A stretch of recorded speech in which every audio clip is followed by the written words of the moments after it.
Hola, soy Matías de Tico Coffee y en este video vamos a hablar de la temperatura del agua que se usa para la preparación de café. Empecemos. Ya le conté sobre el ratio y la molienda y como son tal vez los dos factores más importantes que afectan la extracción de los compuestos saborizantes y con esto el sabor en taza. Hoy hablamos de un tercer factor que es la temperatura del agua. Y como el ratio, la molienda y también el tiempo, la temperatura del agua influyen en la cantidad y los tipos de compuestos saborizantes que se extraen en una taza de café y por ende lo que podemos saborear en nuestro paladar. Antes de empezar, quiero invitarle a suscribirse a nuestro canal haciendo clic en el botón rojo que dice suscribirse y también activando la campanita para que reciba notificaciones cuando publicamos videos. Ahora, en general, si queremos entender cómo los diferentes factores influyen en la extracción del café, tenemos primero que tener claro cómo está compuesto el grano de café. Y esto es muy importante a la hora de la extracción, porque de un grano de café solo un 30% es soluble en agua y de cierta manera le da el sabor al café, lo que percibimos en el paladar. El restante 70% son compuestos no solubles en agua que pero en este video no vamos a ver en específico. De estos 30% solubles en agua, solo 2/3 son realmente agradables al paladar. El resto básicamente son compuestos que contribuyen mucho al amargo y a la sensación de sequedad en el paladar. Y como se puede imaginar, realmente la meta principal con todos estos factores y todo lo que hablamos sobre la preparación de café es extraer lo mejor que se pueda todos estos compuestos saborizantes agradables y dejar todos los otros compuestos en la cama de café. Si extraemos pocos de sus compuestos saborizantes agradables, lo que vamos a obtener básicamente es muchas veces una taza de café con sabores bastante ácidos, sobre todo si son tuestes claros o medios, poca complejidad, poco dulzor y puede parecer una taza un poco, digamos, floja.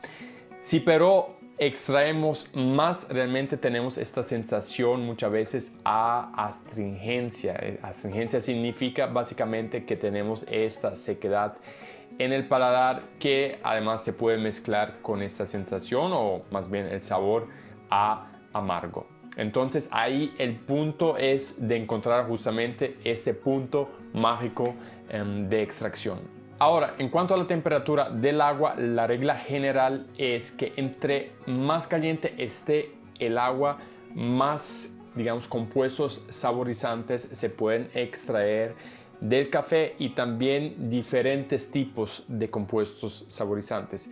Mientras las infusiones o las preparaciones con agua fría, como por ejemplo en el caso del famoso cold brew, hace que se extraigan también diferentes tipos de sabores de café, pero no todos. Así que da un perfil sensorial completamente diferente a lo que podemos encontrar si preparamos el café con agua caliente, lo que es normalmente lo más común. A la hora de preparar el café, el rango, digamos, de temperatura ideal para cafés calientes está entre los 92 y 96 grados Celsius, aunque en mi experiencia recomiendo más bien quedarse en un rango de entre 92 y 94 grados Celsius, porque por ahí en ese rango de temperatura, sobre todo si usa cafés de alta calidad, bien tostados, puede lograr realmente una buena extracción y no se arriesga de extraer ciertos tipos de compuestos amargos que al final en la extracción puede llevar a lo que se llama una sobreextracción, o sea, pasarse justamente de este punto mágico de la extracción. Ahora, lo más útil para ver exactamente en qué temperaturas tenemos el agua para la preparación sería tener un termómetro para medir la temperatura del agua. De hecho, yo tengo aquí un termómetro pequeño que es un termómetro de estos que se usan para medir, por ejemplo, la temperatura interior de la carne. Esto a veces lo uso para tener una idea de cuánto estoy calentando el agua para la preparación.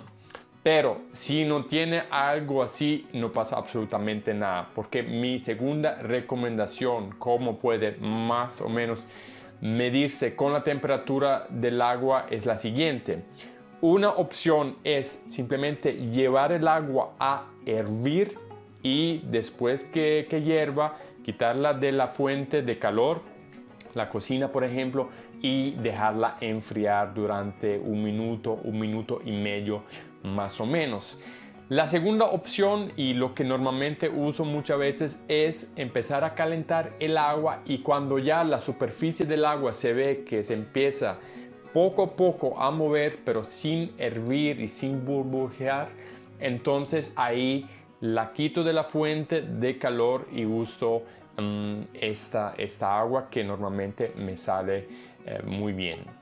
En cuanto a la temperatura del agua, hay que tener una consideración más, sobre todo para personas que viven en zonas muy elevadas, porque normalmente en zonas muy elevadas el agua puede empezar a hervir a temperatura mucho más bajas, dependiendo qué tan alto esté, digamos, el lugar donde se prepara el café. Entonces a veces ni siquiera puede llegar a estos rangos recomendados. ¿Qué se puede hacer aquí? Aquí realmente le recomiendo de jugar un poco con la molienda, moler el café un poquito más fino para compensar de cierta manera esa falta de temperatura, si así se podría decir, y poder extraer más compuestos saborizantes. También aquí simplemente le recomiendo, no hay una regla mágica, simplemente pruébenlo, porque al final depende también del tipo de café, del tipo de tueste que va a usar para la preparación. Y bueno, hemos llegado al final, y básicamente la temperatura es un factor súper importante para la extracción. Por eso es importante en cualquier método de preparación que usa, que puede ser también una máquina de espresso, simplemente un método en donde vierte agua sobre café o una prensa francesa, es importante lograr encontrar una temperatura que puede mantener constante para que simplemente le funcione en la preparación. Pero no se olvide que al final el juego de los diferentes factores, ratio, molienda, tiempo y temperatura, llevan a lo que es la calidad en una taza de café. Y además que todas estas recomendaciones son guías bastante comprobadas, pero por el factor, por la variable que lleva en sí el café y el tipo de tueste, hay siempre que ajustar y probar un poquito. Y si le ha gustado el video le puede dar un me gusta, y no se olvide de suscribirse a este canal activando también la campanita. Nos vemos en el próximo video. Hasta entonces, chao chao.